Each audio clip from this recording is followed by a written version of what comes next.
Các bạn nhìn này, hôm nay chúng ta sẽ đi vào một cái phần thiết kế poster. Thì để muốn thiết kế một cái poster thì chúng ta sẽ phải chuẩn bị các tư liệu rất là quan trọng, đặc biệt liên quan đến logo, liên quan đến ảnh, liên quan đến nội dung, được chưa? Và tất nhiên là khi mỗi một lần làm thì các bạn hãy lưu giữ nó và hãy cố gắng phải biến nó trở thành một cái phiên bản của một cái hồ sơ xin việc và trở thành một mồi câu, như tôi đã nói rồi đúng không, là một mồi câu cho một cái công việc mới.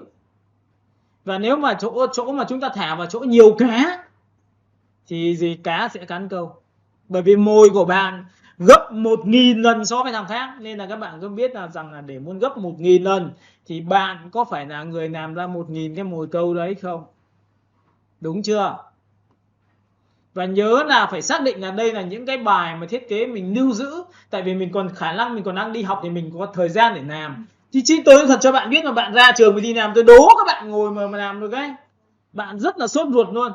Và đôi lúc cái sự kiêu hãnh của mỗi con người bảo là thôi con ra trường rồi con không cần tiền bố mẹ đâu, con tự lo được, nói phép, trong khi đó việc chưa đến đâu, đúng không ạ? Nên hãy dành cái thời gian này, nếu chúng ta sai chúng ta đi làm lại.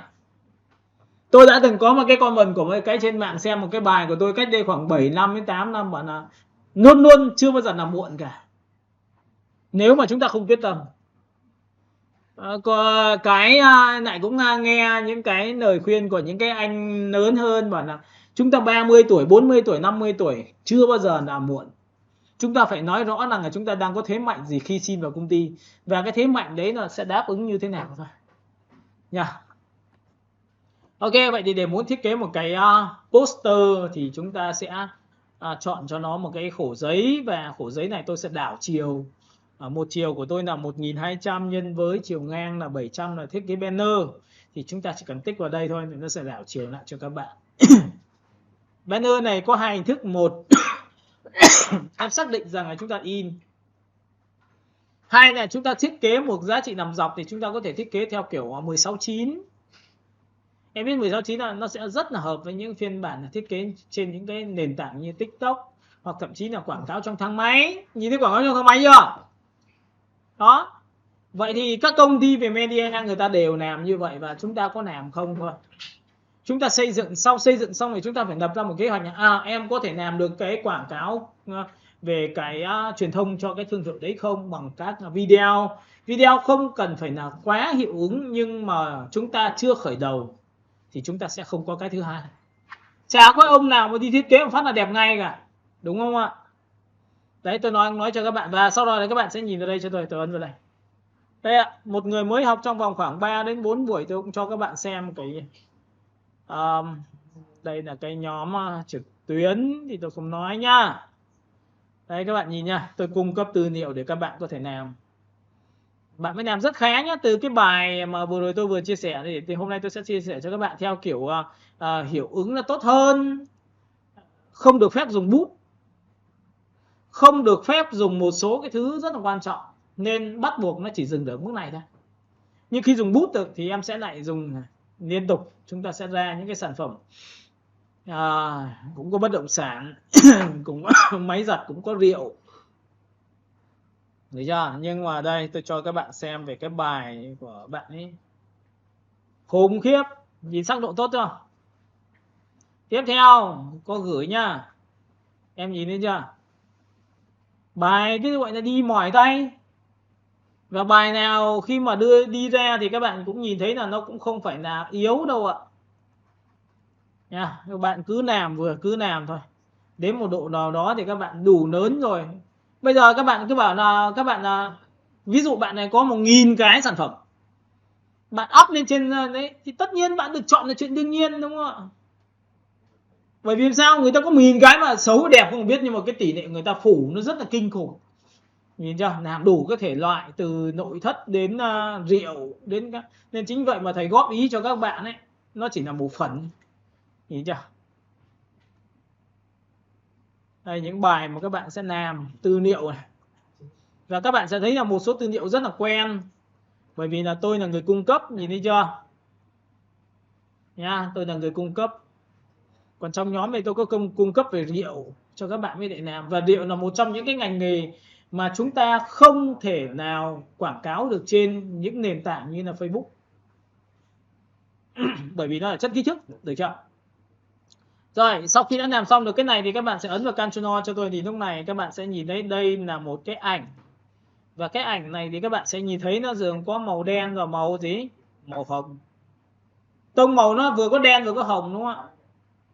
Và khi thiết kế thì cái khó nhất là bạn phải tìm ra một cái background cho nó phù hợp. Nên các bạn ấn vào Ctrl giúp thầy.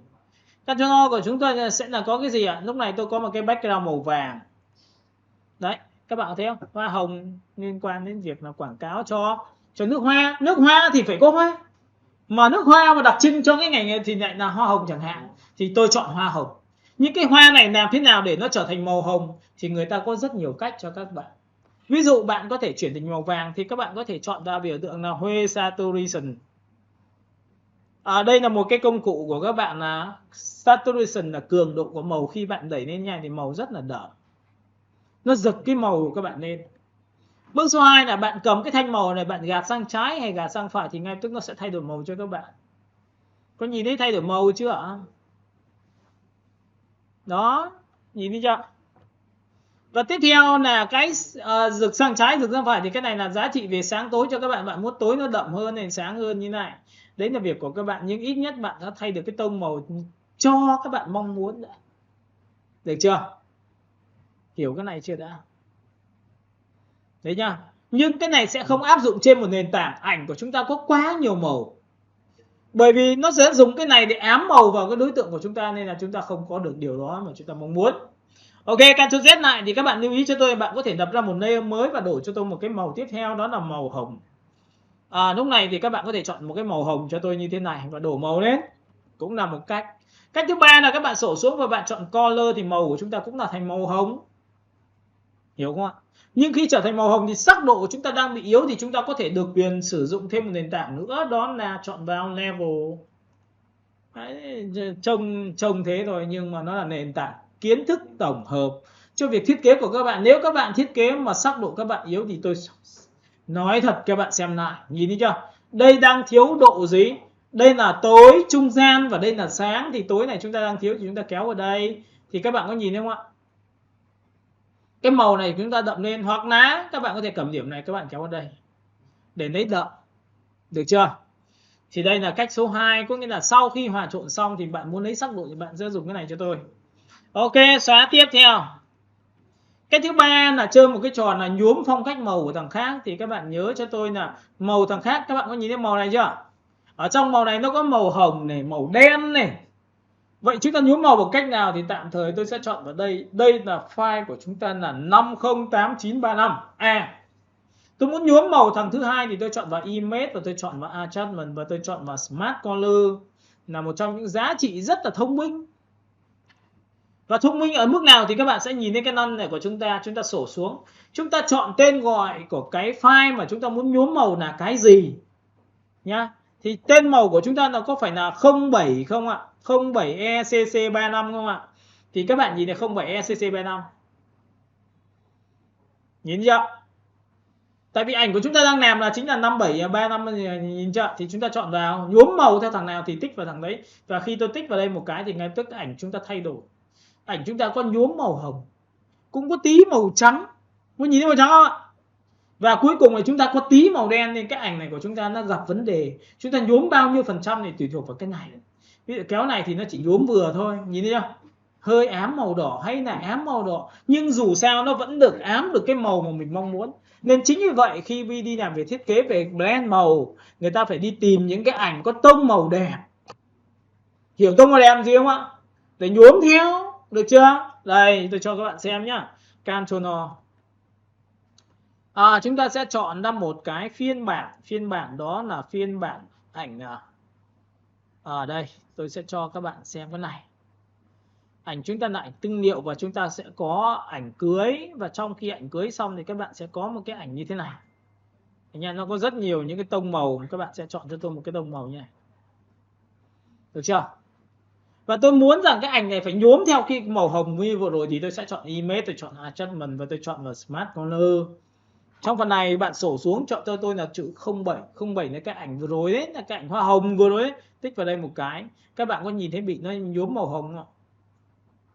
Nhưng nhuốm bao nhiêu để cho nó đẹp thì đây là cái này đấy, nhuốm nhiều nhưng ít đấy, chúng ta kéo từ đến đây, nhìn thấy chưa? Ta kiểm tra trước sau, người ta gọi là ám hồng, được chưa? Rồi bây giờ cũng tương tự như vậy, với cái ảnh này người ta được quyền là dùng công cụ C, người ta loại trừ cái ông màu đen đi, chỉ để lại hồng thôi. Thì các bạn nhớ một điều cho tôi là khi ấn Enter lúc này thì ảnh của chúng ta rất là trong sáng, không có tí màu đen nhiều, nên chúng ta chỉ việc ấn vào biểu tượng là Ctrl S lại thôi, Ctrl S lại. Các bạn có thể ấn vào Ctrl Shift S để chúng ta có thể để là 25 Enter. Thì cái biểu tượng này là ảnh gốc rồi thì các bạn chỉ cần chọn lại Image, chọn ở đây, chúng ta sẽ nhuốm toàn bộ màu hồng thật sự luôn. Nhìn nhá, sổ xuống chúng ta chọn vào ảnh của chúng ta là ảnh bao nhiêu nhỉ? Ảnh 25, được chưa? Được chưa? Đây. Nhìn thấy 25 chưa? Và sau khi chọn 25 xong thì các bạn sẽ cầm kéo như này. Nhìn thấy chưa? Nhuốm màu hồng không? Đấy, ảnh kia chúng ta đấy, nhuốm màu hồng nhiều hay là ít đây tùy thuộc vào cái này. Cái này là ảnh vừa gốc nhá. Cái này nhuốm một tí màu hồng hay là hai tí màu hồng, đấy là việc của các bạn. Và cái nhuốm màu hồng này khi mà các bạn chỉnh ra nó trắng lên rồi thì các bạn sẽ làm được cái điều này. Hiểu cái này chưa đã? Đó. Và cũng tương tự như vậy với cái tiêu chí vừa rồi tôi vừa làm thì tôi đã cắt cái này rồi. Việc còn lại của cái này thì tôi sẽ làm sao nhuốm được màu sang bên này thì tôi chọn vào Image, tôi chọn vào đây và tôi chọn Smart Color. Với cái tiêu chí này thì tôi chọn vào 25 thì cái toàn bộ tất cả màu này sẽ là màu nhìn màu hồng chưa? Và sau khi bạn ấn OK phát thì ngay tức là sẽ làm sao ạ? Chúng ta bị nhuốm nhỉ. Đấy là một tiêu chí mà của chúng ta để nhuốm được cái màu của thiết kế của chúng ta như này. Phần thứ hai nữa của các bạn là các bạn sổ xuống, các bạn chọn vào phần Hue Saturation cho tôi để bắt đầu chỉnh màu. Thì cái cường độ màu của cái này bạn chỉ cần đẩy lên phát là bắt đầu nó sẽ rực màu lên cho các bạn. Các bạn có thể đẩy sang thông số bên trái bên phải để nó thấy tông màu, nhìn thấy chưa? Rồi sau khi đã làm xong tôi sẽ ép cả hai thành một bằng Ctrl E. Ctrl E là ép lại, và lúc này thì chúng ta sẽ đi qua một cái phiên bản thiết kế là cái này. Lúc này chúng ta chỉ cần làm mỗi cái thao tác thôi. Đó là Ctrl A chọn hết, Ctrl C copy và sang file thiết kế của các bạn thì các bạn ấn vào Ctrl V giúp tôi. Trong trường hợp này thì các bạn sẽ phóng to cho tôi một tí, biểu tượng của chúng ta nằm ở đây. Được chưa? Rồi, sau khi đã làm xong thì các bạn để ý cho tôi là tôi sẽ chọn cái background và dùng phím Y ngắn và chỉ vào đấy lấy một cái tông màu. Và tôi dùng lệnh là Alt Delete để lấy được cái việc tông màu đó. Đây, tông màu dưới background là màu hồng nhá. Nhìn chưa? Phía trên của các bạn thì làm cho cái tấm ảnh chìm vào nền thì bằng cách nào? Người ta có hai hình thức, một là cái ảnh này các bạn có thể xoay như này, bạn đặt như này, hay bạn đặt như này, hay là nộn ngược như thế này. Để làm sao hay là nộn ngược như thế này. Đấy. Thì đấy là việc mà các bạn sẽ cần cân nhắc. Và khi mà nộn ngược hay là không nộn ngược thì cũng phải tính. Tại sao phải tính? Bởi vì là cái góc độ cái ảnh của chúng ta cắt vào nó như thế nào để cho nó đẹp. Các bạn có nhìn không? Hãy coi bông hoa là những hình tròn. Và những hình tròn nó phải có to nhỏ và nó cắt với cái khung hình của các bạn như thế nào cho nó phù hợp. Và sau khi tôi đã làm xong thì tôi sẽ tắt bỏ cái này đi. Và lúc này việc của các bạn là gì? Rất đơn giản. Nếu trình độ chúng ta đã lên cấp phiên bản học đến phần gradient, học đến mặt nạ thì để cho ảnh chìm vào nền, bước 1 các bạn sẽ tạo ra một cái mặt nạ giúp tôi. Bước 2 chọn vào gradient đen trắng. Gradient đen trắng và tích vào đây. Và sau khi chọn gradient đen trắng xong thì các bạn chỉ cần chọn mỗi cái thao tác là ấn OK và kéo từ trên đây xuống đây là tấm ảnh của bạn sẽ chìm vào nền. Hoặc tấm ảnh của các bạn sẽ chìm vào nền như thế này. Đấy, làm rất là nhanh thôi. Rồi, bước số 2 là cái ảnh này của các bạn đã xong thì cái ảnh cô gái chúng ta ấn vào Ctrl A, Ctrl C. Khi thiết kế thì không bao giờ được quên cái giá trị như này. Đó là người mẫu. Ctrl T và chúng ta thu nhỏ xuống. Các bạn có hai sự lựa chọn. Một là bạn sẽ dùng một cái bút theo kiểu ngẫu hứng và các bạn làm đây cho tôi. Chiều này tôi sẽ để ở đây. Chiều này tôi sẽ để vào đây. Cái này làm không khéo thì ngay tức là nó cũng không cho quảng cáo nhá. Nếu ảnh chúng ta bị hở hang quá lớn thì trong trường hợp này thì các bạn sẽ nhìn thấy nếu tôi dùng hòa trộn như thế này. Nhìn chưa? Ở một số phạm trù này các bạn sẽ nhìn thấy là ở đây multi, hay là các bạn sẽ nhìn thấy multi nhảy thì nó sẽ lọc toàn bộ cái này ra cho các bạn, đúng không? Có đúng không? Phần thứ hai nữa là sau khi đã lọc xong thì các bạn để ý cho tôi một tí nữa là tôi sẽ đẩy cái này lên trên để nó lấy được cái vị trí hình của chúng ta. Hình này chúng ta sẽ đẩy lên trên một tí nữa. Đấy nha, tôi sẽ kéo này lên, được chưa? Rồi, sau khi đã có này xong thì cái phần tóc đã ngon lành rồi thì làm thế nào để chúng ta không bị hòa trộn? Thì đây có mấy kiểu như sau là tôi cứ làm cho cái ảnh chuyển vào nền, hay nếu bạn không muốn ảnh chuyển vào nền thì bạn sẽ chơi một cái trò như sau, lập ra một layer mới phía trên nó. Và tất nhiên là dùng công cụ bút B rồi, phóng to này. Và bút này phải là bút màu trắng bởi vì nó sẽ không có tác dụng trên nền hòa trộn màu trắng. Bạn tô đến đâu thì mặt sẽ xuất hiện đến đấy. Tích vào đây. Các bạn có thấy là tự nhiên tóc của tôi nó sẽ rất là mềm mại và tôi chả hơi đâu mà ngồi đi cắt làm gì cho đau đầu nữa. Nhìn thấy không ạ? Và tất nhiên từ bên này thì các bạn sẽ làm sao phóng to cái này thì nó hiện đến ảnh cũ của chúng ta hiện lên ảnh cũ của chúng ta hoa hồng, được chưa? Được chưa? Nó rất là tự nhiên. Và sau khi đã tự nhiên xong thì các bạn sẽ tôn đây, được chưa? Chúng ta đã có được cái biểu tượng của chúng ta là hòa trộn. Và tất nhiên là khi mà đến đây rồi thì các bạn sẽ nhìn thấy là cái hình của chúng ta nó sẽ được đến đây. Tôi sẽ cho đến đây chẳng hạn. Nhìn chưa? Rồi, sau khi đã làm xong thì cái ảnh này của chúng ta sẽ được phép chơi một cái trò như sau là tôi sẽ chơi cái trò này thì bạn nhớ nhá, cái màu này là màu trắng giữa, bạn có thể dùng bút B bạn tô đây cũng được. Có thấy không ạ? Và cả hai cái này nó trở trên một cái nền tảng thiết kế của các bạn thì các bạn sẽ chơi một cái trò như sau. Chọn cả hai cho tôi và ấn vào group là Ctrl G. Mà đã là group thì tôi được quyền dùng mặt nạ cho nó trong cả một đối tượng luôn. Tôi ấn vào mặt nạ và sau đó dùng phím G và tôi kéo từ trên xuống dưới như này. Các bạn thấy nó chìm vào nền như bình thường. Đấy, hiểu cái này không? Đấy, người ta có rất nhiều cách xử lý. Rồi tiếp theo, sau khi phóng to lên thì các bạn sẽ nhìn thấy cái bông hoa hồng này nó có thể nó hơi bị mạnh quá. Các bạn có hai sự lựa chọn cho nó bằng cách là bạn sẽ sổ xuống. Bạn chọn vào cái nền ảnh đó, nhìn thấy như chưa? Cái này các bạn chỉ cần ấn vào Ctrl G cho tôi một điểm. Và cái Ctrl G xong thì bạn có thể sổ xuống, bạn chọn hòa trộn làm sáng ảnh, nhìn thấy làm sáng ảnh chưa? Tùy theo các bạn nhé, các bạn có thể làm cái biểu tượng nào cũng được, hoặc các bạn nhìn này. Cái trong trường hợp mà khi mà đã có một đối tượng này mà bạn muốn là xử lý chỗ này nó mờ hơn, chỗ này nó rõ hơn thì người ta cũng có thể xử lý được cho các bạn bằng các tiêu chí như sau. Ví dụ cái ảnh này mờ hơn thì buộc là bạn phải lập ra một layer mới và dùng bút B cho tôi, y ngắn chỉ vào đây chọn là màu hồng. Và tiếp theo giá trị bút B của chúng ta phải là rơi tầm khoảng 10%. Cái này bạn tô đến đâu thì ảnh hoa hồng sẽ mờ đến đấy. Nhìn thấy chưa? Và thậm chí là ảnh hoa hồng ở đấy các bạn có thể làm cho cái hoa hồng nó sáng lên, nhìn thấy sáng lên chưa? Nhìn này, ấn nó sáng lên này. Chỗ này tôi sẽ làm mờ đi để nó cho nó không tranh chấp hình chính của tôi. Được chưa? Đó, các bạn nhìn thấy chưa? Rồi cũng tiếp tục cái giá trị này các bạn có thể được quyền chọn là chính cái ảnh này và làm thao tác như sau. Các bạn có thể chọn thẳng trực tiếp vào filter và chúng ta chọn vào filter gallery và chúng ta sẽ filter màu, nó sẽ theo điểm của chúng ta và chúng ta sẽ chọn vào đây. Ở đây thì cái này thì các bạn sẽ thấy là cứ chọn điểm chỗ nào thì là mờ chỗ đấy, nên là các bạn sẽ dịch chuyển cái điểm mờ chúng ta lên ở vị trí cần thiết, được không? Đây, chúng ta sẽ cầm điểm này chúng ta kéo vào đây. Nhìn thấy chưa? Rất mờ luôn. Vậy thì cái điểm đầu tiên mà tôi muốn giữ lại chính là nhụy hoa, nên là tôi sẽ cầm đây tôi kéo vào đây. Các bạn có nhìn thấy vùng hoa tôi chưa? Kéo đây là rõ 100% thì bên này sẽ làm sao? Ở về chỗ này tôi cần mờ, tôi tích vào đây phát tự khắc nó mờ. Rồi tôi kéo vào đây tôi cho nó mờ vừa thôi. Ở chỗ này tôi cần rõ đây, ok tôi tích vào đây, lấy rõ hơn. Nhìn chưa? Và rõ hơn nữa thì các bạn có thể kéo vào đây. Được chưa? Thậm chí là cái chỗ này tôi sẽ cho nó rõ nhất thì chỗ tóc này nó sẽ mờ hơn. Nhìn thấy không ạ? Đấy là cách làm thôi. Chỗ này cũng tương tự như vậy, bạn sẽ để 100%. Chỗ này chúng ta sẽ làm sao? Chúng ta cho nó rõ hơn 100% và kéo chỗ này thì sẽ là mờ đi. Đấy là lý do tại sao mà chúng ta làm những cái biểu tượng thiết kế của chúng ta như thế này. Được chưa? Và cái vai của chúng ta nó sẽ được nhảy. Ok, rất xong. Rồi, sau khi đã làm xong thì bạn đã xử lý được mặt hình ảnh rồi. Bây giờ đến mặt tiếp theo đó là mặt cô gái.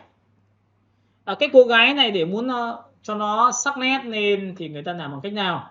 Ánh sáng chiếu vào nó sẽ là da trắng bản thân nó như này. Chúng ta sẽ chơi một trò như sau là chúng ta sẽ dùng level làm sáng. Và với cái này thì sau khi bạn chốt lại được rồi thì bạn cũng không cần phải làm gì cả và chỉ dùng hòa trộn làm sáng ảnh cho tôi thôi. Thì lúc này tấm ảnh của các bạn sẽ sáng quắc lên. Và nhớ một điều rằng là khi tích vào đây và chúng ta có cái mũi tên này là có nghĩa là cái này nó áp dụng cho layer nào ở phía dưới thôi. Khi tích vào đây thì lúc này cái mặt của chúng ta sáng thôi, còn toàn bộ tất cả chúng ta vẫn như tông cũ. Rồi, sau khi đã làm xong thì chúng ta sẽ chọn là blending option và chúng ta chọn vào biểu tượng. Nó như một lớp và sắc độ đầy đủ, chúng ta cầm màu đen chúng ta kéo dần lên. Và kéo dần lên thì đến phần má bắt đầu chúng ta sẽ xuất hiện như này. Thì từ phần má các bạn sẽ giữ phím Alt kéo cho tôi. Đó, đây là giá trị lấy khối trên gương mặt của chúng ta giống như tôi đã chia sẻ cho các bạn rồi. Và lúc này chúng ta kiểm tra lại một lần nữa. Nào, phóng to. Để chọn da mặt của chúng ta bắt đầu có ánh này, các bạn nhìn nhỉ? Đó. Và sau khi đã ra mặt ánh như này rồi thì các bạn sẽ ấn vào cái biểu tượng mặt nạ giúp tôi và lúc này thực hiện thao tác đó là Ctrl Y ngắn. Tại sao phải Ctrl Y ngắn? Bởi vì khi Ctrl Y ngắn thì bắt đầu tôi mới dùng bút B tôi tô vào đâu thì đối tượng sẽ xuất hiện đến đấy, nên tôi sẽ chọn giá trị là 50% trước. Và tô vào đến đây thì cái da mặt này nhìn thấy chưa? Nhìn này, trước sau này. Mũi này, nhìn thấy nên đồng ít chưa? Ít thôi, có nghĩa là cái này nếu mà làm mặt đen thì tôi được quyền chủ động là vị trí nào tôi cần đẩy sáng, vị trí nào tôi không cần đẩy sáng, là vì thế. Đó. Rồi tiếp theo cũng tương tự như vậy với cái nền ở phía dưới của các bạn. Các bạn sẽ nhìn thấy là lúc này chúng ta sẽ được quyền chọn lựa cho nó một cái nền tảng ở trong cái phần thiết kế này của chúng ta. Các bạn được quyền là Ctrl G là một lớp và lúc này cái điểm này của các bạn chọn vào multi. Multi thì các bạn sẽ nhìn thấy ở xung quanh của chúng ta đậm hơn và chỗ này chúng ta sẽ làm sao? Bị làm sao? Đậm hơn, mà đã là đậm hơn thì bạn được quyền làm sao? Chỗ này màu đen, chỗ này màu trắng của chúng ta. Vậy bây giờ là muốn làm mất cái biểu tượng là bên trong này đi thì chỉ có dùng bút B và thực hiện thao tác. Phóng to này và chúng ta tô như này. Chúng ta tô vào mặt nạ để lấy được cái phần sáng của đối tượng của chúng ta là 100%. Đấy chưa? Màu đậm. Màu đen nhá. Có nhìn thấy không ạ? Tô vào như này.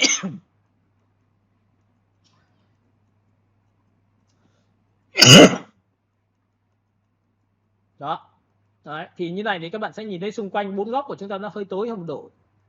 Thấy chưa? Đấy, rồi. Đã xong.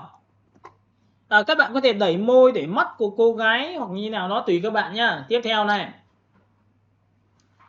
Sau khi đã làm xong được cái biểu tượng của chúng ta sẽ làm cho cái ảnh của chúng ta bắt mắt rồi thì cái cô gái cần phải thêm sắc độ nữa để nó đầy sức sống hơn, da nó khỏe hơn.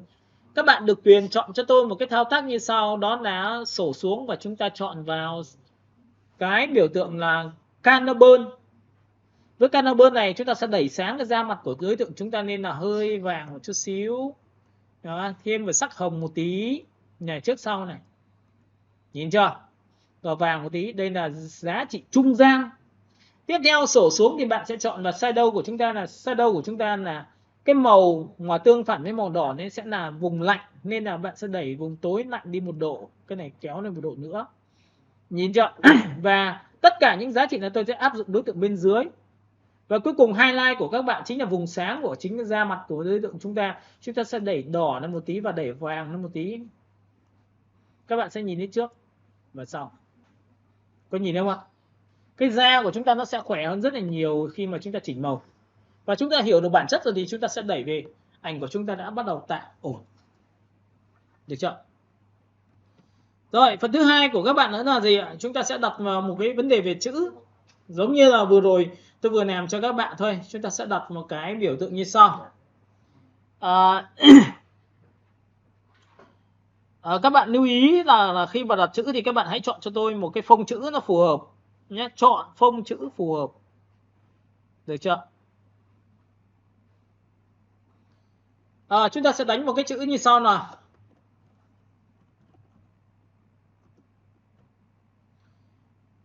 Nhớ nhá, tất cả cái phông chữ hoặc là thiết kế của các bạn biến từ poster sang standee thì các bạn cũng phải làm và tôi sẽ cho lên trên tất cả.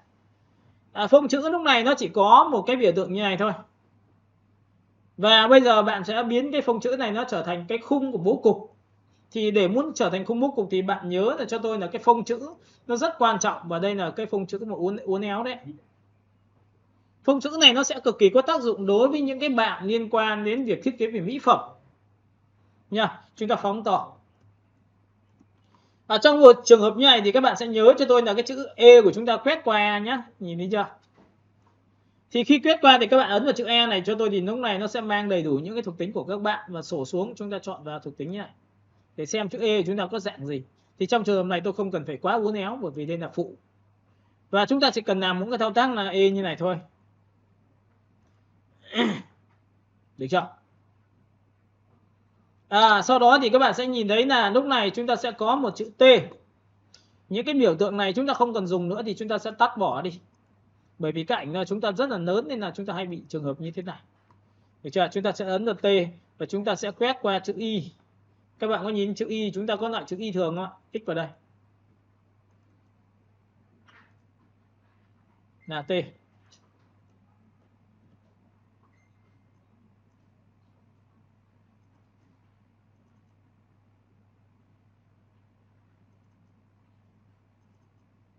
Đó. Tiếp theo chữ Q của các bạn là từ đây. Nếu mà bạn muốn chữ Y bạn đơn giản hơn nữa thì bạn có thể quét qua và đây là những chữ Y thường của các bạn. Nhìn chưa? Y thường của các bạn như này. Và chữ tuyến của các bạn nó sẽ được như này. Tại vì một số phông chữ nó có dạng này thôi, còn một số phông là không có, nên chính vậy mà chúng ta phải đi tìm những cái dạng này để nó tạo ra những phiên bản thiết kế nó cực kỳ bắt mắt với thị trường. Các bạn có thể đánh một chữ E như này cho tôi, được chưa? Phần thứ hai chữ R của các bạn thì các bạn có thể quét qua, và ở đây là chúng ta có rất nhiều chữ R. Nhìn thấy chưa? Các bạn có thể ấn vào Shift R như này thì tự khắc chữ R của chúng ta cũng rất là đẹp nha. Và cái này thì các bạn sẽ chọn cho tôi một cái, được chưa? Tích vào đây và chúng ta sẽ đẩy sang đối tượng của chúng ta. Ok, tích vào đây, giữ phím An đẩy sát là cái này. Nhớ là chúng ta sẽ đẩy sát cái này. Giữ phím An và chúng ta sẽ đẩy xa ra một tí, được chưa? Được chưa? Chúng ta đã xong được cái vị trí này. Còn nếu chữ R này các bạn có thể là làm đơn giản hơn thì tùy các bạn, nhưng mà trong trường hợp này thì tôi sẽ chọn vào chữ R như thế này. Bạn quét qua, nhìn thấy chữ R chưa? Nó có nhiều định dạng, tích vào đây thì là dạng đơn giản này. Nhìn chưa? Còn dạng này là dạng phức tạp hơn này, được chưa? Rồi, xong. Sau khi đã làm xong được cái này thì các bạn như lưu ý cho tôi là cái việc mà chúng ta sẽ vẽ thêm, và T của chúng ta thì chúng ta sẽ chọn cho tôi một cái màu đó tên là trắng, và màu này tôi sẽ để là màu trắng tinh. Tiếp theo cái này thì khoảng cách giữa các đối tượng của nhau thì các bạn sẽ tích vào đây cho tôi, và tôi giữ phím An tôi đẩy ra như này, giữ An đẩy ra như này, được chưa? Rồi tiếp theo các bạn sẽ nhìn thấy là những cái khoảng cách như này được rồi, thì tất nhiên chỗ này chúng ta sẽ giữ phím An và chúng ta sẽ đặt vào đây sát để nó sẽ là phù hợp với cái thiết kế của các bạn. Và tổng quan toàn bộ tất cả cái này các bạn sẽ phải làm một cái thao tác như sau là group nó vào và biến đổi tiếp, hoặc là group là đây chúng ta sẽ chọn một cái biểu tượng P, chúng ta tích vào đây một điểm, chúng ta tích vào đây một điểm, chúng ta tích vào đây một điểm, được chưa? Trong cái trường hợp này thì các bạn nhớ cho tôi một cái điều như sau là bạn được quyền chọn là pen, và cái pen này các bạn sẽ chọn cho tôi dạng đó là dạng màu, và dạng màu thì bạn có thể chọn màu trắng, và cái nét viền của chúng ta sẽ là không có gì nha, được chưa? Và trong quá trình khi làm thì các bạn có thể ấn vào pen trừ để chúng ta tích vào điểm này, để làm sao chúng ta dịch chuyển đối tượng này xuống để cho nó bé đúng như thế này, được chưa? Rồi sau khi đã làm xong thì cái việc bên này của các bạn cũng là lập ra một layer mới cho tôi pen, bạn tích vào đây, bạn uốn ra cho tôi một là dấu, hai là bạn lấy dấu của phông chữ khác tương tự, sau đó thì các bạn sẽ ngồi các bạn chế dấu cho tôi P, giữ Ctrl tích vào đây một điểm để đẩy như thế này, vẽ cong như này, đúng không ạ? Rồi sau khi đã làm xong tôi có 1, có 2 và có chữ rồi, các bạn được quyền là đóng gói nó lại trở thành một. Nhưng trước khi đóng gói để muốn nó trở thành một cái nền tảng đúng nghĩa của chúng ta thì chúng ta sẽ chọn là cả ba. Và tất cả những dấu, tại sao tôi để dạng xếp, bởi vì khi phóng to thu nhỏ thì không bị vỡ hình, đấy là nguyên tắc. Và ấn OK nhé, các bạn nhìn này, các bạn có thể ấn vào Ctrl G này, group này, Ctrl T là đối tượng này của chúng ta có cả này, và chúng ta phóng to là ít nhất chúng ta sẽ phóng to tầm này, được chưa? Đấy, các bạn có thể chọn lựa những cái vị trí mà các bạn mong muốn. Có thể để sang trái, có thể để sang phải, có thể để ở trên dưới tùy các bạn. Bạn có thể để vào cho tôi. Được chưa? Rồi, sau khi đã làm xong rồi cái biểu tượng này thì bắt đầu các bạn sẽ ngồi, các bạn sẽ uốn cho tôi những cái vị trí mà cần thiết. Ví dụ đây là trong group, các bạn sẽ sổ xuống và chọn là pen. Các bạn tích vào đây một điểm cho tôi và lúc này chúng ta sẽ bẻ cong theo chiều của đường cong. Đấy nha. Ví dụ trong trường hợp này thì các bạn sẽ nhìn thấy là cái điểm này của chúng ta nó sẽ cần phải xử lý ra sao. Được chưa? Đây, các bạn uốn từ đây lên đây cho tôi. Pen.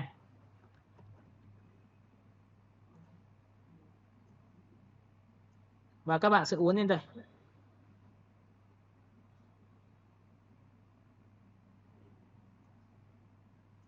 Được chưa? Với cái biểu tượng này thì các bạn hãy chọn cho tôi một cái màu, đầu tiên là màu trắng và thứ hai viền thì cũng là không có gì.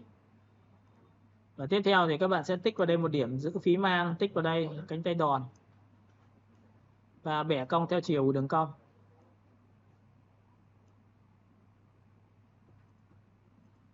Rồi, giữ cái này thì các bạn sẽ tích vào đây cho tôi và kéo này.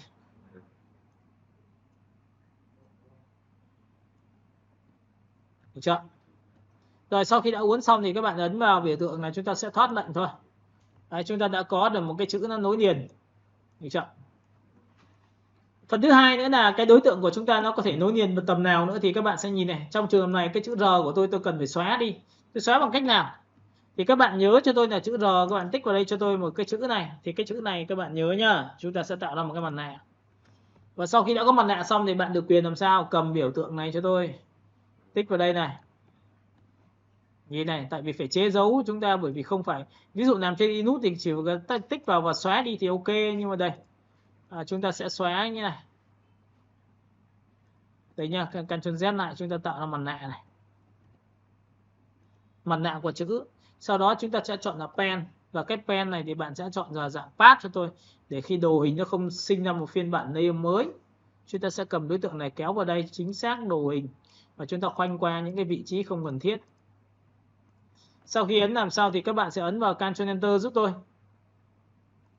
Nha. Lập ra một layer mới để ấn vào Ctrl Enter thì nó mới thành hình. Sau đó thì bạn quay trở lại mặt nạ. Đổ một cái màu đó là màu đen thì trong mặt nạ sẽ bị biến mất. Nhìn thấy chưa? Đấy, chữ của chúng ta đơn giản hơn rất là nhiều này. Đó, và cũng tương tự như vậy với cái biểu tượng này tôi sẽ làm sao? Nhìn nhá. Chúng ta sẽ chọn vào pen và chúng ta tích vào đây một điểm. Chúng ta sẽ tích vào đây một điểm. Ok, chúng ta sẽ tích vào đây một điểm. Đó, sau đó thì các bạn sẽ nhìn này, chúng ta có thể cắt từ đây đến đây. Hoặc tùy theo cái tính chất của các bạn, bạn có thể cắt như này cho tôi. Ctrl Enter. Đấy, thì phải lập ra một layer mới này, các bạn nhìn chưa? Rồi ấn vào Ctrl Enter xong thì lại quay trở về cái mặt nạ của cái chữ và đổ màu như bình thường là Anden. Thì lúc này cái chữ của chúng ta đã bắt đầu đã được làm sao? Cắt bỏ. Và cách cắt bỏ như này, bạn muốn cắt đến đâu thì đấy là việc của các bạn, thì bạn sẽ dùng cái công cụ M hoặc dùng B. Dùng B, nếu mà dùng B trực tiếp thì chúng ta sẽ tô rất là đơn giản là cái này màu đen. Bạn chọn cho tôi 100% và tô đến đâu thì hình nó sẽ mất đến đấy. Nhìn chưa? Nhìn mất đến đấy không? Chữ R của chúng ta được nhảy. Rồi, sau khi đã làm xong tất cả mọi thứ tôi đang làm trong group nha, các bạn nhớ nha. Và lúc này chúng ta sẽ chọn vào pen và chúng ta sẽ tích vào đây một điểm. Rồi, sau khi đã có được một điểm xong thì bạn sẽ đi theo đường biên của chúng tôi. Nhớ là phải đổ chính xác cái này, nếu làm trên AI thì nó sẽ rất là đẹp. Đây, ví dụ như chúng ta sẽ kéo theo chiều của đường cong. Và chúng ta sẽ bắt vào đây. Và trong quy trình khi đồ thì các bạn sẽ nhớ là cái điểm này thì tôi bắt đầu tôi sẽ ngồi tôi uốn éo để làm sao cho nó đẹp nhất. Được chưa? Tích xuống đây một điểm dài hơn và chúng ta bắt đầu chúng ta đổ vào đây. Và chúng ta sẽ đổ vào đây. Nên cái khả năng về pen của các bạn là các bạn phải tôi luyện. Chứ bình thường thì chúng ta sẽ không đạt được cái độ theo kiểu uốn lượn một cách dễ dàng được đâu. Nha, giữ phím Ctrl đẩy vào đây một điểm, cái này bẻ cong xuống một tí nữa. Cái này đẩy lên đây một tí nữa và chúng ta sẽ bẻ xuống này. Và trong quá trình khi bẻ thì các bạn cũng nên để ý là cái này phải giữ Ctrl và chúng ta kéo xuống để nó tạo ra một cái nét chuyển động. Nó có to vừa nhỏ. Ok, chúng ta sẽ kéo cái này lên đây. Rồi, sau khi đã làm xong thì các bạn để ý cho tôi là tôi ấn vào Ctrl Enter. Thậm chí là tôi lập ra một layer mới trên group nhé. Cái này các bạn có thể nằm ở ngoài group này. Nhìn chưa? Cho nên trên tất cả và tôi đổ một cái màu. Nào đổ màu nhá. Đổ màu của chúng ta thì chúng ta sẽ chọn một cái màu trắng để cùng với cái chữ của chúng ta. Được chưa? Tiếp tục phần thứ hai của các bạn là sang bên này thì các bạn cũng tương tự như vậy, xử lý cái chữ cái này của tôi thì tôi sẽ bắt đầu tôi sẽ quét qua này. Các bạn nhìn thấy chữ này của tôi và tôi lại tạo ra mặt nạ. Lúc này cái bút bê của các bạn sẽ làm như thế sau. Chúng ta sẽ dùng cái công cụ Naso cũng được. Naso thì vẽ nó rất là nhanh. Chúng ta sẽ kéo đây, chúng ta kéo vào đây, chúng ta kéo vào đây, chúng ta kéo vào đây. Tôi sẽ lấy mất phần này. Và tất nhiên là đổ màu đen rồi, an đen. Và tiếp theo dùng công cụ Naso đôi nút pen thì nó hơi phức tạp thì tôi sẽ dùng nhảy. Đổ màu thôi. Thì mọi người sẽ nhìn thấy là cái chữ này của chúng ta nó uốn đến đây. Và sau khi đã uốn đến đây xong thì bắt đầu tôi lại dùng cái thao tác bên ngoài cho các bạn. Là pen. Lúc này chúng ta phóng to. Tích vào đây một điểm, tích vào đây một điểm. Chúng ta có thể bẻ từ đây đến đây. Sau đó thì vòng vào đây để nó cong lên, sau đó vòng xuống dưới thì chúng ta sẽ kéo vào đây, ra ngoài tí cho nó lớn hơn, bẻ cong và bẻ cong xuống đây.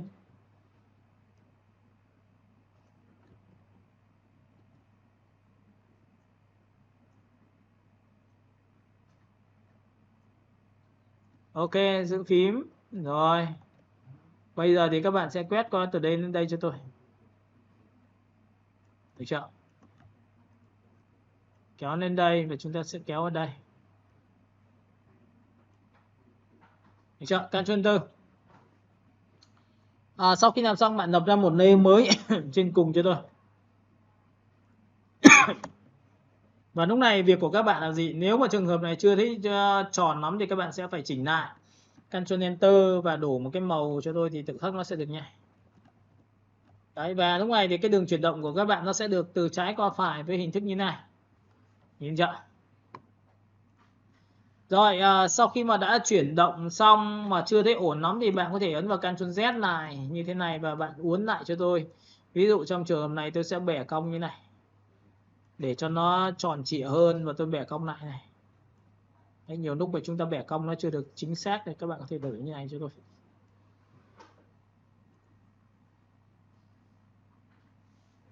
Ctrl Enter. Đổ màu.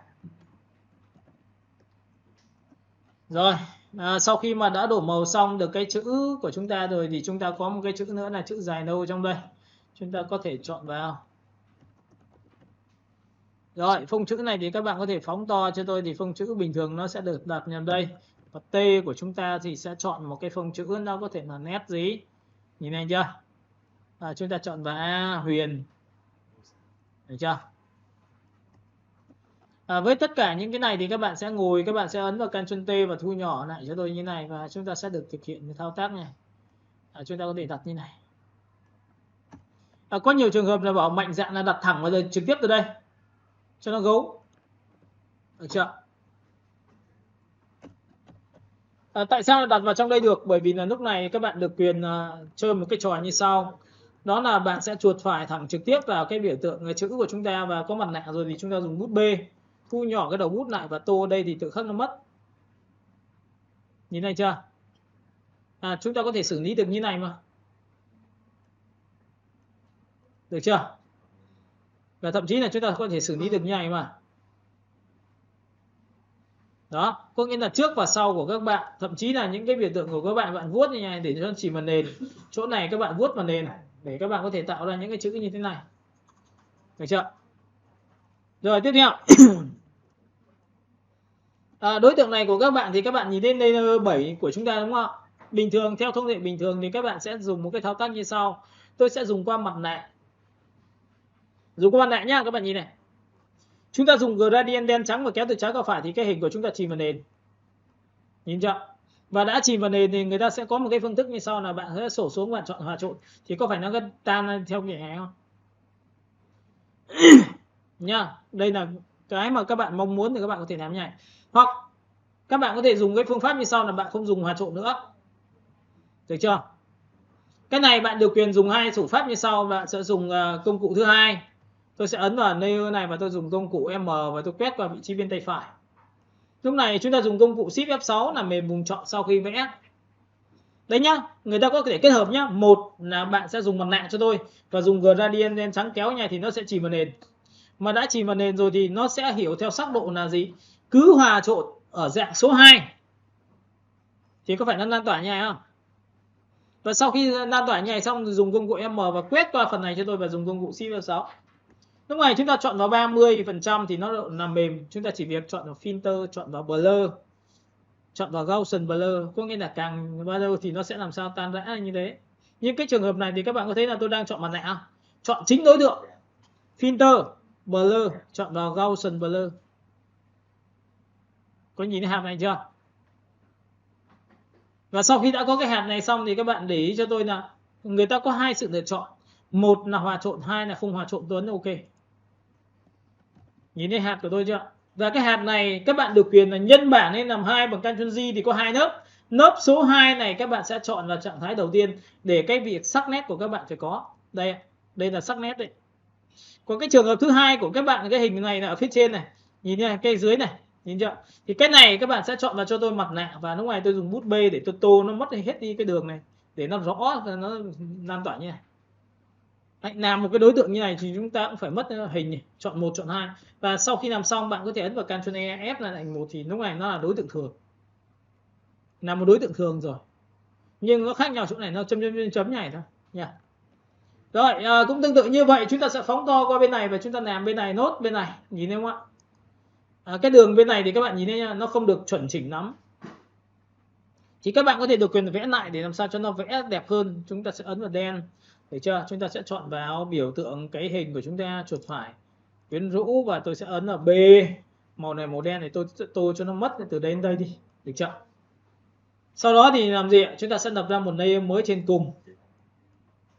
Đấy ạ. Và layer này thì các bạn sẽ chọn là pen và bạn tích vào đây cho tôi và uốn lượn. Uốn lượn thì cái này thì các bạn sẽ đi xuống đây. Nhìn chưa? Rồi, phóng to thì các bạn nhớ cho tôi là đặt vào vị trí lên phía trên một tí này. Vẽ cong này. Rồi, tích vào đây. Tiếp theo.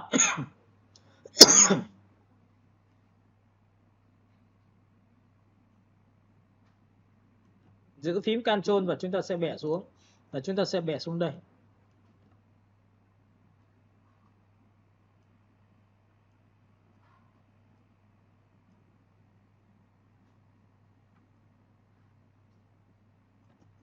Rồi, sau khi mà đã khá là chỉnh chu rồi thì các bạn sẽ ngồi, các bạn điều chỉnh này giúp tôi này. Cái này các bạn sẽ đẩy này xuống dưới này, cái này sẽ đẩy xuống dưới tí nữa này. Cái này sẽ đẩy xuống dưới tí nữa này, như này này.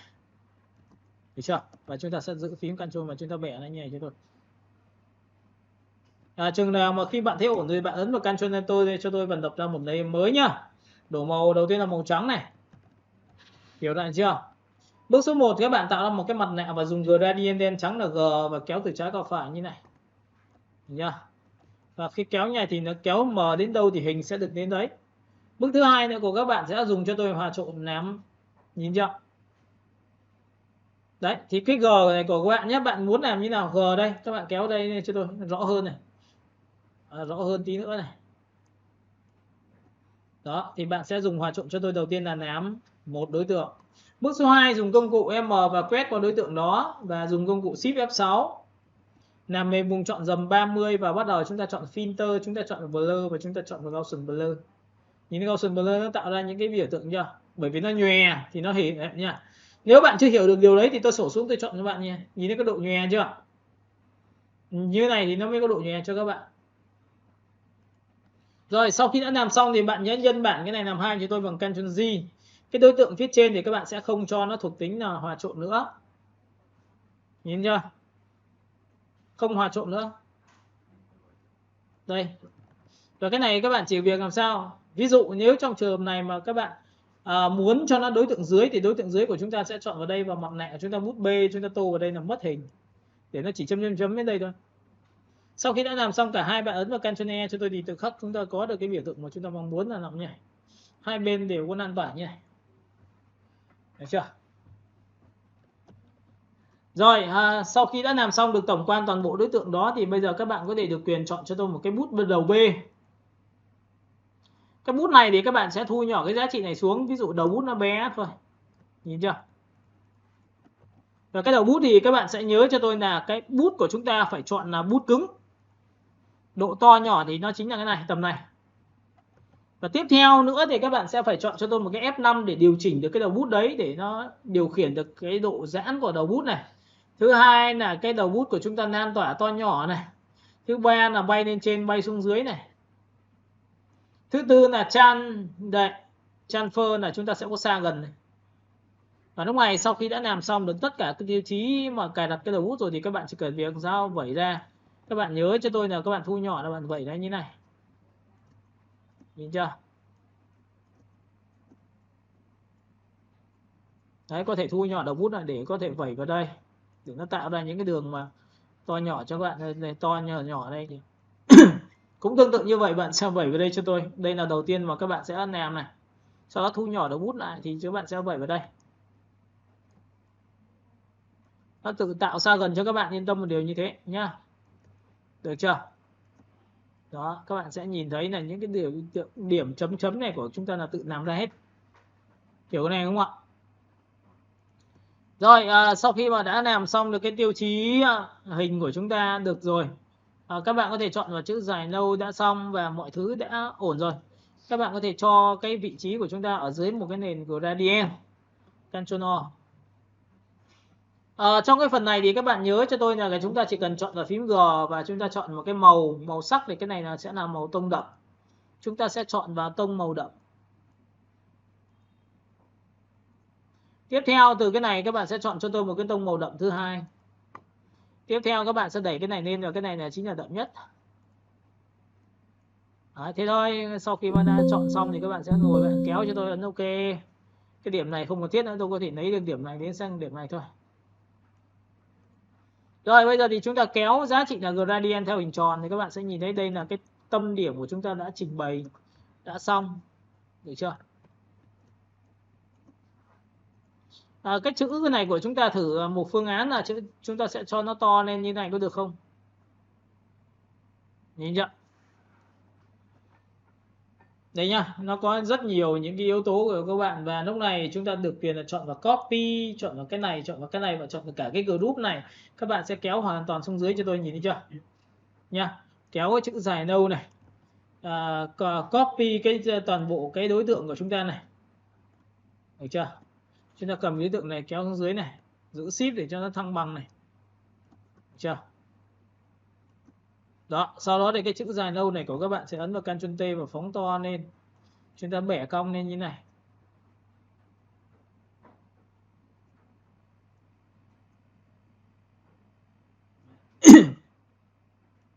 Có hai sự lựa chọn, là một là bạn sẽ để một cái chai này ở đây, còn hai là bạn sẽ làm sao? Bạn sẽ để cái này cho tôi. Vị trí nó là nằm phía trên này. Chữ này các bạn sẽ phóng to cho tôi. Khoảng cách giữa các chữ thì các bạn giữ phím Alt, bạn đẩy cho nó sát lại để cho nó có tính kết cấu.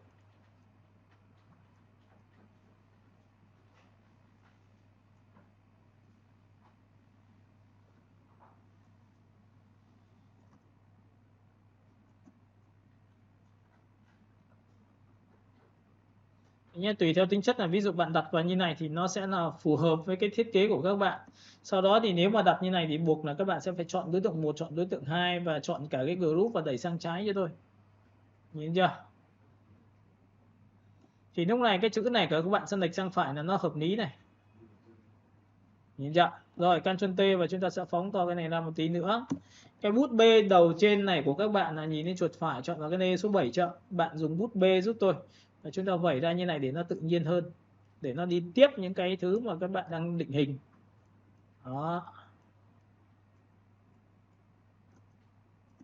Đó. Và tiếp theo nữa là cái đoạn của chữ này các bạn cũng phải cần xem lại, cái bút B của chúng ta là chọn lại. Chúng ta chọn vào bút B và chọn cho tôi một cái bút hình tròn. Và tiếp theo thì các bạn sẽ nhìn này, tôi vẽ vào đây để nó xuất hiện này. D xuất hiện này. Nhìn chưa? Nó sẽ phù hợp. Và tiếp theo nữa là các bạn sẽ chọn vào cho tôi là cái màu đen. Nhưng cái màu đen này các bạn sẽ thấp xuống để làm sao cho chìm dần vào nền để cho nó êm hơn. Đấy, mình làm thì mình sẽ phải tiết chế từng phần một. Rồi, sau khi đã làm xong được cái phần chữ xong thì các bạn sẽ phóng to cho tôi.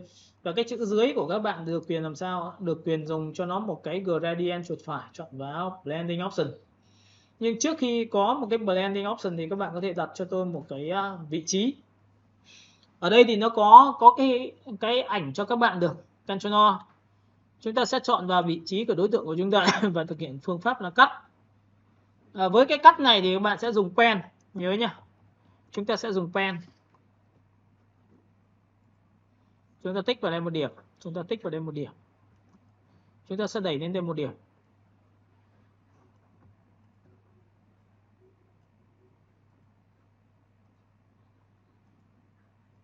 Và chúng ta đồ hình chính xác như thế này. Phóng to. Chúng ta sẽ bẻ cong đối tượng và chúng ta sẽ đẩy vào đây. Chúng ta sẽ kéo vào đây.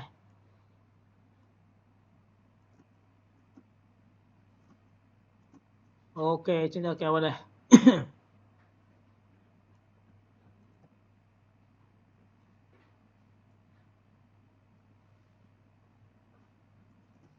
Rồi, bây giờ thì các bạn sẽ đẩy thẳng trực tiếp lên đây và bẻ cong như bình thường. Sau đó giữ Shift để đẩy sang bên này. Và chúng ta sẽ bẻ cong như này.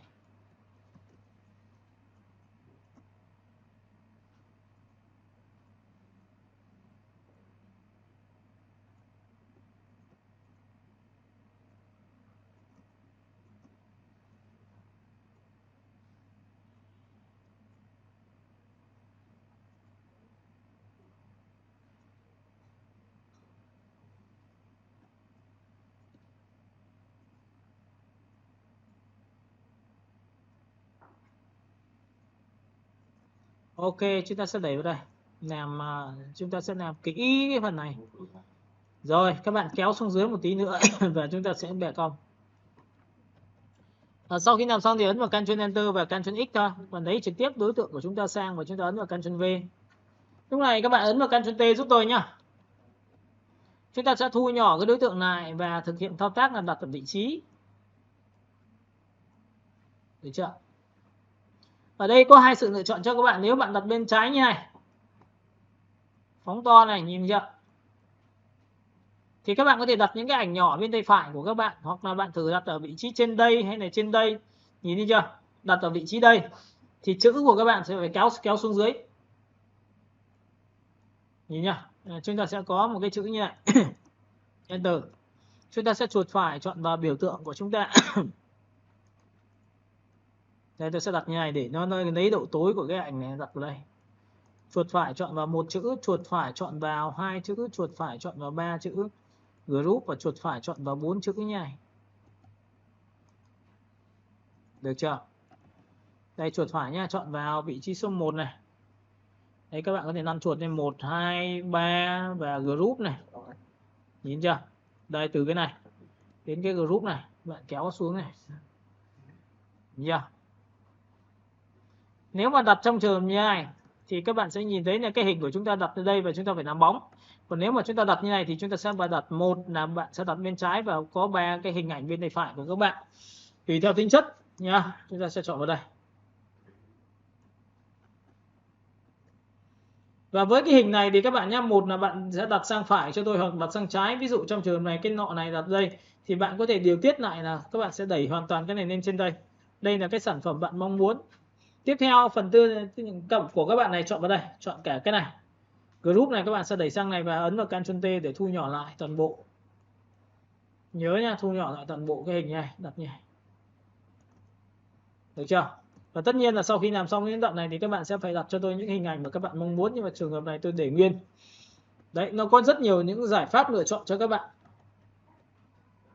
Sản phẩm chúng ta đặt xuống dưới này. Nhìn chưa? Rồi, sau khi đặt xuống dưới thì các bạn sẽ thu nhỏ lại cho tôi một tí nữa và đặt vào vị trí.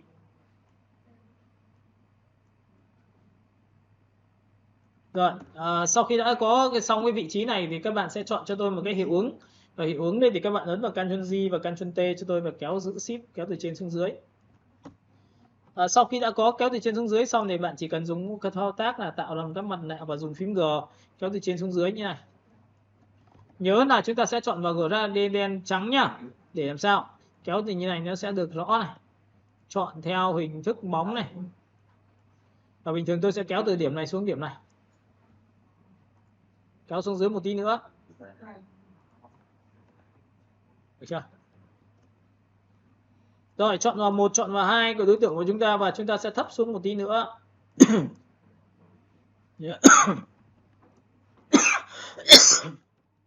Và lúc này các bạn sẽ có một cái biểu tượng như sau là cái hình tròn các bạn được kết hợp. Ví dụ tôi vẽ vào đây là một cái hình tròn.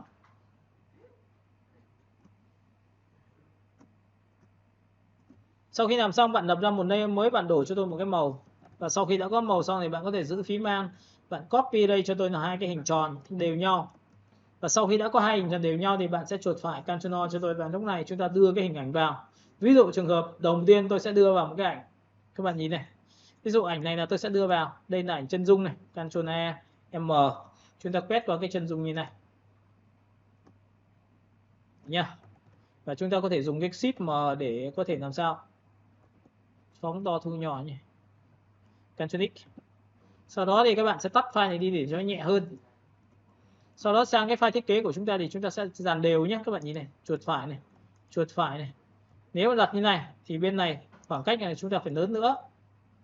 Được chưa? Vậy thì tôi sẽ xóa tạm thời cái này đi. Tôi sẽ vẽ một cái hình tròn. Các bạn có thấy vẽ hình tròn này nó rất bất tiện không? Nên là các bạn có thể được quyền chọn cái xếp như này. Phóng to thì cái viền nó không bị sao hết. Chúng ta vẽ to tầm này. Được chưa? Và sau khi đã có tầm này xong thì các bạn sẽ sổ xuống, bạn chọn cho tôi một cái màu. Thứ hai, cái viền tạm thời này tôi không cần thiết này, tôi sẽ để cho nó một cái viền mất viền luôn. Rồi, sau đó thì các bạn giữ phím Alt và copy sang bên này. Sau khi copy xong thì chuột phải chọn vào đối tượng và chúng ta sẽ đẩy nuôi vào trong. Để cái khoảng cách từ đây đến đây bằng khoảng cách từ đây cho đến đây. Vậy thì ông này tôi sẽ nuôi vào trong một tẹo nữa. Nhìn nhá. Được chưa? Sau khi đã làm xong thì bây giờ các bạn ấn vào Ctrl V cho tôi. Lúc này chúng ta chọn vào Ctrl G. Đối tượng của chúng ta đã được chui vào rồi, chúng ta chỉ việc thu nhỏ lại làm sao để cho nó phù hợp thôi.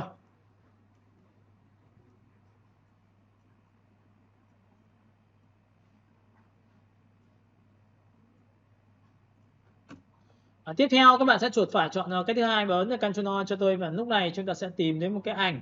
Ví dụ các bạn có thể để ảnh sản phẩm của chúng ta. Đây là có một cái hình, đây là có cái hình số 2. Tôi sẽ chọn vào hình màu đen. M. Các bạn sẽ quét qua từ vị trí này cho tôi, Shift M, quét qua vị trí này. Và sau khi quét qua xong thì bạn chỉ việc ấn vào Ctrl X và tắt bỏ cái này đi. Việc còn lại của các bạn hãy chuột phải chọn vào cái đối tượng, Ctrl V. Ctrl Alt G và Ctrl T thu nhỏ lại.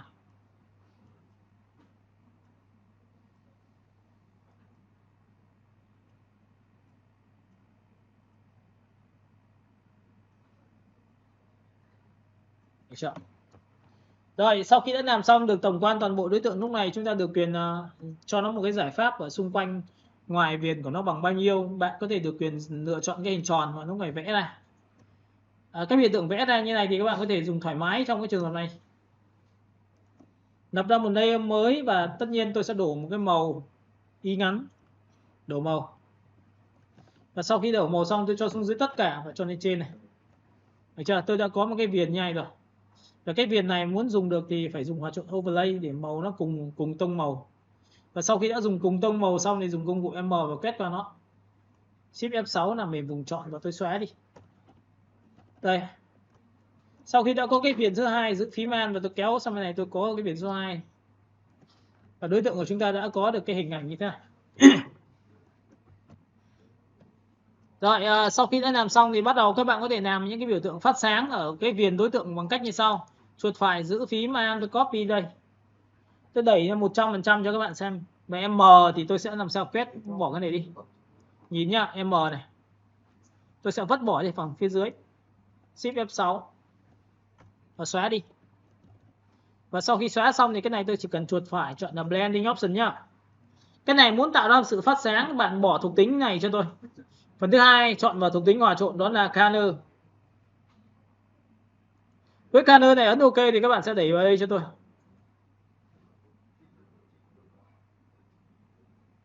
Nhớ nhá. Còn trường hợp này nếu mà các bạn chọn vào thuộc tính này thì nó sẽ là sáng ảnh, thì nó sẽ sáng cái mép này cho các bạn. Giữ phím man kéo vào như thế này. Được chưa? Rồi, đấy thì sau khi đã làm xong được tổng quan toàn bộ cái đối tượng của chúng ta rồi thì chúng ta sẽ chuột phải chọn vào cái biểu tượng này. Tôi sẽ làm cho mặt nạ một bút B. Chúng ta sẽ chọn vào B và chúng ta sẽ làm như này. Mặt nạ của chúng ta V. Đây là số 7. Đó, các bạn làm mặt nạ cho tôi vào B như này thì bạn tô như này cho tôi, để cho nó đằng phía sau. Đó. Rồi cái background của các bạn như này thì các bạn ấn vào Ctrl O. Tiếp theo một lần nữa là cái chữ logo của chúng ta đặt vào đâu. Vậy chọn là một đối tượng, là đối tượng này, chuột phải chọn vào đối tượng số 2, chuột phải đối tượng số 3, số 4, những cái biểu tượng này số 5. Rồi chúng ta phóng to. Chúng ta chuột phải chọn vào số 6. Chúng ta chuột phải chọn vào số 7. Chuột phải chọn vào Enip 1. Chuột phải chọn vào Enip 1. Lúc này các bạn sẽ đẩy lên cho tôi, để cái bố cục của chúng ta nó sát lại. Phần thứ hai, text của chúng ta đây đặt vào đây. Đấy, các bạn nhìn chưa? Và bố cục của chúng ta đã khá là chắc chắn rồi thì chúng ta sẽ đẩy đối tượng xuống dưới một tí nữa nhá. Được chưa? Ở trong phần này cái chữ dài nâu của các bạn được quyền dùng cái hiệu ứng. Hiệu ứng của chúng ta có thể là hiệu ứng về gradient. Chuột phải chúng ta có thể chọn vào thuộc tính như thế này. Trong thuộc tính này thì các bạn sẽ nhớ cho tôi là ở đây nó có gradient overlay, và gradient overlay thì nó sẽ như này nhá. Đây ạ. Cái màu của các bạn thì các bạn có thể chọn cho tôi một cái tông màu tông vàng. Chúng ta sẽ chọn vào nâu vàng như thế này cho nó sáng lên nha. Tiếp theo phần thứ hai là các bạn sẽ chọn vào đây cho tôi, ở đây là có một cái tông màu vàng đậm hơn. Tiếp theo cái đối tượng này của chúng ta đã có rồi thì chúng ta chỉ việc là copy ra thôi, giữ phím Alt copy sang đây. Chúng ta đã có được cái màu tiếp theo này như thế này. Tích vào đây chúng ta sẽ có được cái màu thứ ba này như thế này. Đó, có nghĩa là chúng ta sẽ điều chỉnh dần những cái thiết kế này của chúng ta. Chọn vào đây, chúng ta giữ phím Alt, chúng ta đặt vào đây, đẩy vào đây, để vào đây. Còn nếu mà muốn copy chính xác lần nữa thì bạn có thể dùng cái phương pháp là giữ phím Alt và đi điều chỉnh lại. Nhìn chưa? Chúng ta có một cái màu vàng như này. Và tất cả những cái màu này thì các bạn sẽ cho nó ám vàng cho tôi. Tiếp theo cái này thì các bạn sẽ cho nó ám vàng cho tôi. Đấy, các bạn có nhìn thấy không ạ? Chúng ta sẽ tích vào đây và chúng ta cho nó ám vàng.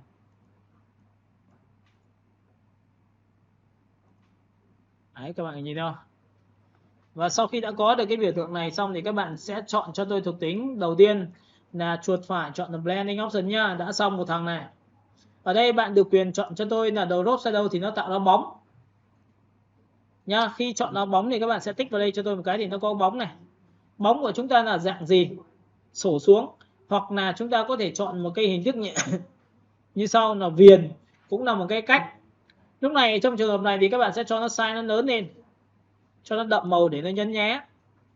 Thứ hai là độ san lệch của cái bóng của các bạn, thì đây xô lệch của cái bóng đấy, chúng ta sẽ cho nó như này. Và độ xô lệch của bóng lên trên đến xuống dưới thì tùy thuộc vào tính chất của các bạn. Bạn sang phải sang trái, nhìn chưa? Năm chuột này, sang phải này, và rõ nét này, thấy nhá, và độ mờ này. Tiếp theo cái này thì các bạn sẽ có lệnh là stroke, thì cái stroke chính là viền, thì viền của các bạn có thể là như này. Bạn có thể chọn cho tôi là số 2. Viền đây gọi là viền bên trong. Bạn chọn vào in, ngoài và trong đây, các bạn nhìn chưa? In là bên trong của các bạn có thể sổ xuống, bạn kéo đây cho tôi là số 2. Và tất nhiên là bạn có thể dùng cái biểu tượng như là sau, nó bóng của chúng ta từ trái qua phải đang dùng hòa trộn làm sáng ảnh.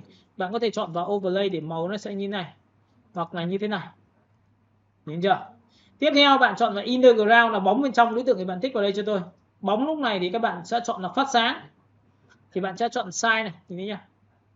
Cái chữ của các bạn nó sẽ được như này. Và cái biểu tượng của chúng ta đang là chọn màu của chúng ta thì chúng ta có thể chọn vào overlay thử xem này, nhìn chưa? Và cái này thì các bạn sẽ chọn cho tôi là cái nét bóng của chúng ta là cứng hay mềm. Đó. Nhìn chưa? Và tất cả những cái hiệu ứng này các bạn có thể lưu lại để mình làm những cái thứ khác được.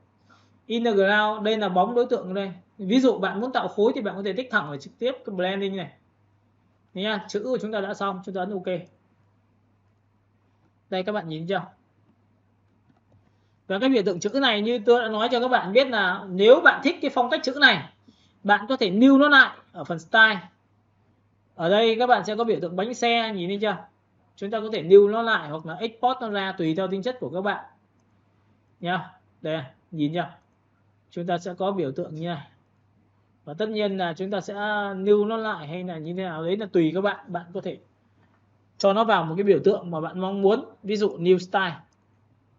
Chọn vào biểu tượng ấn OK thì nước này, cái này chúng ta đã có chữ trong khối này, cái này là hiệu ứng này. Đó, thế là các bạn sẽ nhìn này. Cái biểu tượng chữ của chúng ta đã có được cái hình rồi. Chưa? Rồi, xong phần này thì các bạn sẽ ấn vào Ctrl giúp tôi một lần nữa và lúc này thì chúng ta sẽ chọn đến cái logo. Các bạn có thể chọn vào logo như này cho tôi. Tôi sẽ chọn qua cái biểu tượng tư liệu và tôi sẽ chọn vào đồ họa. Trong phần đồ họa thì các bạn sẽ tôi sẽ có một cái cập nhật và tôi sẽ có một cái background. Ctrl A, Ctrl C và sang file thiết kế thì các bạn ấn vào Ctrl V. Cái này thì hòa trộn làm sáng ảnh thôi. Được chưa? Ctrl T và thu nhỏ lại, tím và xanh thì đi được với nhau nên là các bạn yên tâm là điều rằng chúng ta có thể làm được như này.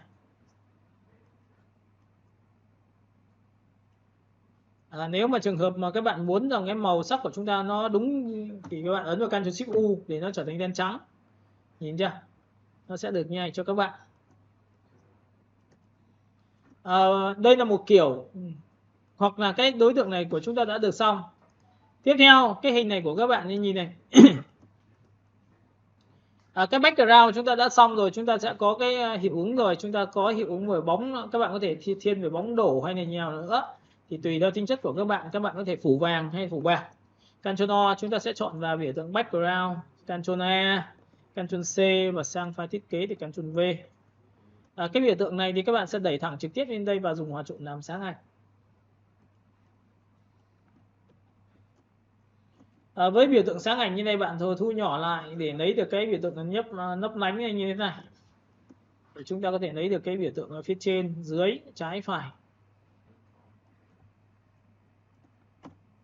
Nhìn chưa?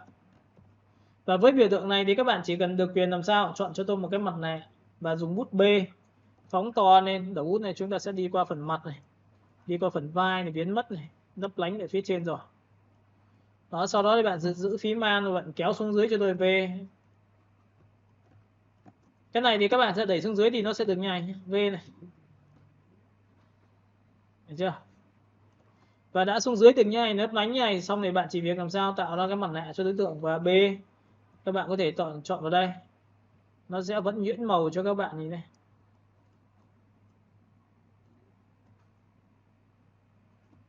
Đó, các bạn có thể chọn vào bút B và phóng to lên, chọn cho nó một cái biểu tượng thấp xuống, cho nó trầm xuống như này. Được chưa? Rồi bây giờ thì các bạn ấn vào Ctrl O thêm một lần nữa, chúng ta sẽ kéo đến một cái logo. Và logo này thì chúng ta đã chuẩn bị từ file nút chuyển sang, nó là file không có nền. Các bạn ấn Ctrl A, Ctrl C. Sang file thiết kế của các bạn để ấn vào Ctrl V. Lúc này thu nhỏ lại. Tại vì nó là logo nên các bạn có thể đặt ở vị trí nào mà nó cảm giác nó bắt mắt nhất cho tôi. Nhìn thấy chưa? Ví dụ logo đặt ở đây thì các bạn lưu ý cho tôi là phóng to. Và cái logo này dưới background này các bạn nhìn này, group này. Cái này các bạn chỉ cần đập vào một layer phía dưới cho tôi là chỉnh màu cho tôi là xong. Nhớ nhé, tất cả cái group này của các bạn này, nhìn này, đang là phần background. Ở background chúng ta đang nằm ở đây. Đây là bông hoa hồng này, nhìn chưa? Các bạn sẽ chọn cho tôi một cái layer phía trên của bông hoa hồng. Và bút B là màu trắng. Thu nhỏ đầu bút xuống. Và cái này nó rơi tầm khoảng 20, 15. Và sau đó thì chọn bút Y ngắn, chỉ vào lấy một cái màu, tông màu như thế này. Không phải trắng tinh đâu nhá. B tô vào đây. Tô càng nhiều thì logo chúng ta càng nổi. Được chưa? Tô vào đây, tô vào đây. Tô vào đây, tô vào đây, tô vào đây. Đấy thì logo của chúng ta đã bắt đầu đã được trên nền tảng như này. Đấy, sau khi mà làm xong thì cái logo của cái này, hay là bạn sẽ đẩy cho tôi tối lại cũng được. Chuột phải chọn đối tượng 1, chuột phải chọn đối tượng 2 và Ctrl T và thu nhỏ lại. Một tí nữa. Đẩy cái này lên trên một tí nữa. Đẩy sang trái một tí nữa. Rồi, phần này thì các bạn sẽ chọn vào cho tôi là 30%, 50% hoặc 90% tùy theo tính chất. Ví dụ tôi chọn vào 60% nó chìm thôi. Được chưa? Cái điểm này của các bạn sẽ cầm vào đây. Ok, và sau khi đã làm xong thì các bạn đã thiết kế được một cái poster theo kiểu dạng sự kiện. Các bạn có thể đi dán, làm gì đó tùy các bạn. Sau khi đã làm xong được, hãy phủ cho nó một cái màu cho tôi. Nhớ nhá, phủ cho nó một cái màu. Ví dụ cái chỗ này mà nó không đủ độ thì bạn có thể dùng bóng để làm cho nó bắt mắt sắc nét lên. Đấy là việc đương nhiên của mình. Chuột phải chọn là blending option này. Làm sắc nét thì chúng ta sẽ chọn vào cái biểu tượng drop shadow rồi. Ở trong drop shadow thì tôi sẽ chọn cho nó một cái bóng, và bóng này tôi sẽ chọn một cái màu. Màu này tôi có thể cho trầm hơn, độ đậm cao hơn. Nhìn thấy chưa? Đấy nhá. Còn cái cách khác đơn giản hơn thì bạn sẽ thay màu đối tượng đi. Bạn có thể lấy một cái tông màu tím đẩy lên, phá nền và đổ màu thôi. Y ngắn, chỉ lấy cái màu mà quan trọng và đổ màu. Nhìn chưa? Thì đặt tương phản như này thì bạn sẽ không bao giờ phải làm nhiều. Đó, rồi.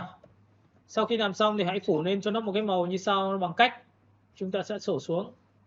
Chúng ta chọn vào biểu tượng như sau, đó là trộn màu. Cái này trộn màu nó sẽ khiến cho cái màu của bạn đẹp hơn, bởi vì bạn chọn tông tím nhá, ánh vàng nó sẽ đẹp này. Nhìn này, các bạn sẽ dùng hai cái tông màu chính, đó là green và blue. Green là màu xanh lá cây. Màu xanh lá cây thì tương phản với màu tím hồng. Blue thì tương ứng màu vàng. Các bạn chọn vào đây cho tôi, cầm cái kéo xuống phát tự hồng hơn, nhìn thấy hồng hơn tổng quan chưa? Mục đích cái này để làm gì ạ? Phủ màu trên tất cả những ảnh sản phẩm được ghép vào để nó cùng một tông. Thứ hai, bạn đẩy cái này lên để lấy vàng. Thấy chưa? Thì toàn bộ tất cả này nó sẽ hài hòa trong một cái tông màu của các bạn. Nhìn chưa? Đấy, các bạn có thể chọn lựa như này cho tôi, và sau đó bạn có thể chọn vào cái kênh màu thứ hai là kênh máu blue. Các bạn đẩy lên này, lấy xanh và cuối cùng lấy vàng về. Đấy, màu của các bạn đã xong. Nhìn nha, trước sau này. Hồng như này thì nó phủ hết tấm màu cho các bạn. Thì đây là một cái poster mà chúng ta đã làm xong. Nhìn thấy chưa? Phủ vàng. Nhìn chưa? Với cái này các bạn có thể xử lý rất là nhiều công đoạn, nhưng ít nhất nó sẽ mang được cái hiệu ứng cho các bạn. Và hiệu ứng này nó sẽ khiến cho chúng ta có những cái sản phẩm theo kiểu bắt mắt cho cái lĩnh vực về mỹ phẩm thời trang nước hoa nha. Trước sau, và sau đó thì các bạn ấn Shift S lại thiết kế.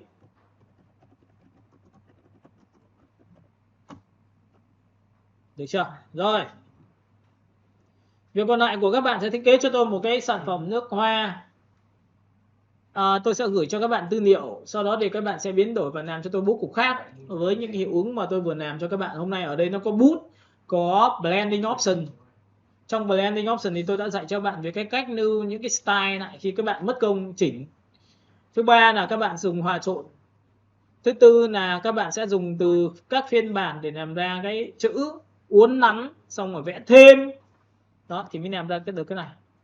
Và mục tiêu của chúng ta là Shift S lại và chúng ta sẽ đẩy ra một cái phiên bản, đó là ảnh gì. Và lúc này thì chúng ta sẽ chọn vào một cái biểu tượng là desktop. Ở đây chúng ta chọn hình tròn. Thầy đang chọn quả Aquavina nhưng mà chưa được xong được. Đây, thiết kế đây. Được chưa? Ctrl Shift S lần thứ hai, các bạn sẽ có một cái biểu tượng về mỹ phẩm. Download hình tròn. Được chưa? Chúng ta chọn là thiết kế mới. Poster thì theo chiều dọc, banner thì theo chiều ngang nhá. Các bạn nhìn thấy chưa? Và với cái này các bạn up lên Pinterest thì ngay lập tức nó sẽ đề xuất cho các bạn là gần những cái thằng giống như này. Các bạn hiểu cái này chưa? Đây ạ. Ok, chúng ta sẽ dừng lại đây và chúng ta sẽ làm bài tập nhá.